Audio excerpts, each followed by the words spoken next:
Hello engineers, I am Vaibhav. You are watching electrical जिंदगी। दोस्तों, previous video lecture में हम लोगों ने single phase energy meter and three phase energy meter के बारे में समझा था। आई होप कि आपने वीडियो देख लिया है और आपको वहां पे बताई हुई सभी चीज़ें समझ में भी आई हैं। आज की इस वीडियो में हम लोग बात करने वाले हैं मैक्सिमम डिमांड इंडिकेटर के बारे में। क्या होता है, किस तरीके से काम करता है, वेरियस टाइप्स कौन कौन से होते हैं, इन सभी के बारे में हम लोग डिटेल बात करने वाले हैं। तो चलिएगा वीडियो को स्टार्ट कर लेते हैं। अगर मैं आपको इसकी डेफिनेशन बताऊं कि मैक्सिमम डिमांड इंडिकेटर क्या होता है तो बहुत ईजिली मैं इसे एक्सप्लेन कर सकता हूं। देखिएगा, यहाँ पे नाम के पीछे लिखा हुआ है इंडिकेटर, मतलब कि ये क्या कर रहा होगा, एक तरीके का इंस्ट्रूमेंट होगा जो कि किसी चीज़ को इंडिकेट कर रहा होगा। क्या कर रहा होगा, किसी चीज़ को इंडिकेट कर रहा होगा। किस चीज़ को इंडिकेट कर रहा होगा, मैक्सिमम डिमांड को इंडिकेट कर रहा होगा। ये क्या होता है मैक्सिमम डिमांड, चलिएगा समझ लेते हैं। पहले आपको छोटा सा एक एग्जाम्पल देता हूँ। मान लीजिएगा ये हमारी रिवर है कोई, ये रिवर इस तरीके से हमारी फ्लो हो रही है, राइट। अभी आई होप कि आपको स्क्रीन पे भी दिख रहा होगा, मैं पेंसिल से ड्रॉ कर रहा हूँ तो अभी आप समझ सकते हैं। ठीक है, ये हमारी एक रिवर है, इस तरीके से हमारी ये रिवर फ्लो कर रही है। अब इस रिवर का अगर मैंने आज जा करके पानी का जो लेवल है, वाटर का जो लेवल है वो मैं नापूं तो यहाँ पे ये वाटर का लेवल मुझे मिल जाएगा, राइट। अभी आपके माइंड में आ गया कि ठीक है।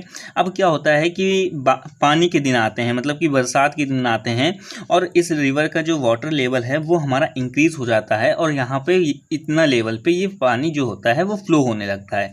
तो अभी हम लोगों को क्या करना पड़ेगा कि ये जो इंडिकेटर है, ये इंडिकेटर इस जगह ले जाके मूव कराना होगा।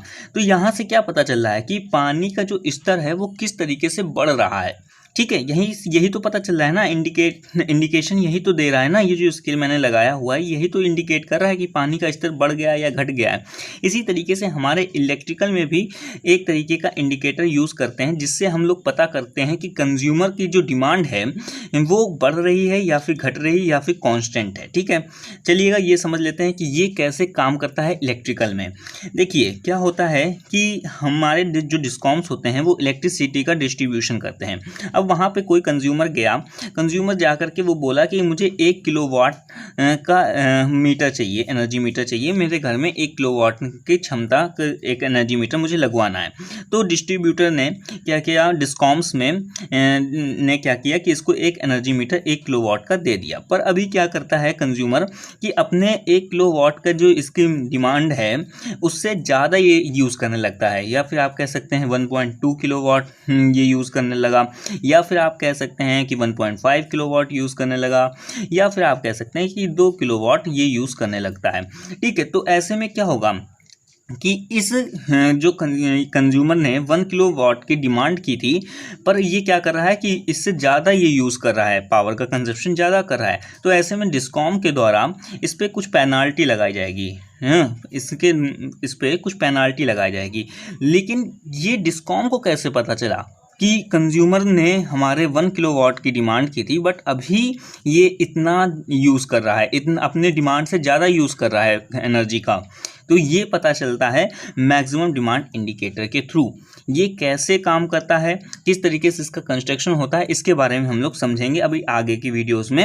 लेकिन अभी आपको समझने की ज़रूरत है कि ये क्या होता है। ठीक है, अभी आप अगर अपने घर के इलेक्ट्रिसिटी का बिल देखेंगे, मैंने अपने घर के इलेक्ट्रिसिटी का यहाँ पे बिल शो कर रहा हूँ, आपको यहाँ पे दिख भी रहा होगा कि यहाँ पे मेंशन किया जाता है कि किलोवाट MD में। ठीक है, ये मेरे घर का इलेक्ट्रिसिटी का बिल है। मेरा जो घर है उसमें 2 किलोवाट डिमांड MD जो है वो मैंने लिया था, लेकिन अभी हमारी जो अभी प्रेजेंट टाइम की डिमांड है वो हमारी 1 किलोवाट के अंडर में ही है। ठीक है, तो जो किलोवाट MD है वो हमारी इतनी है, और यहाँ पे एक्सपोर्ट किलोवाट MD मतलब कि जो हमने एक्स्ट्रा अगर यूज़ करी होगी तो वो यहाँ पे दिखाएगा। ठीक है, तो इस तरीके से देख सकते हैं कि जो इलेक्ट्रिसिटी के बिल आते हैं उस पर भी हम लोग मैक्सिमम डिमांड को देख सकते हैं। ठीक है, तो यहाँ पे यही चीज़ होता है मैक्सिमम डिमांड इंडिकेटर का काम, कि जो हमारा कंज्यूमर आया, कंज्यूमर ने हमारे से डिमांड की कि हमें 1 किलोवाट की एनर्जी का एक मीटर चाहिए जिससे हम अपने घर में सभी चीज़ जो इलेक्ट्रिकल इक्विपमेंट्स होते हैं उसका यूज़ कर सकें। तो हमने 1 किलोवाट दे दिया,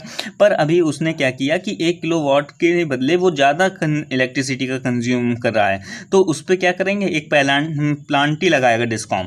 लेकिन वो प्लांटी कैसे लगाएगा वो कौन बता रहा होगा, तो इस पर एक एनर्जी मीटर के अंदर एक मैक्सिमम डिमांड इंडिकेटर भी फिट कर देते हैं ये डिस्कॉम वाले, जिससे हमें पता चल जाता है। अब आपको ये तो पता चल गया कि मैक्सिमम डिमांड इंडिकेटर क्या होता है, ठीक है। अब ये मैक्सिमम डिमांड इंडिकेटर में मैं अगर बात करूँ तो पहले के ज़माने में हमारे पास जो एनर्जी मीटर होते थे वो एनालॉग फॉर्म में होते थे, जिसके बारे में मैंने प्रीवियस वीडियो लेक्चर्स में भी बताया था कि जो हमारे एनालॉग मीटर्स होते हैं वो हमारे single phase energy meter and 3 phase energy metre होते हैं। और आजकल के ज़माने में हमारे देखने में मिल रहे हैं कि डिजिटल एनर्जी मीटर भी आ रहे हैं, ठीक है।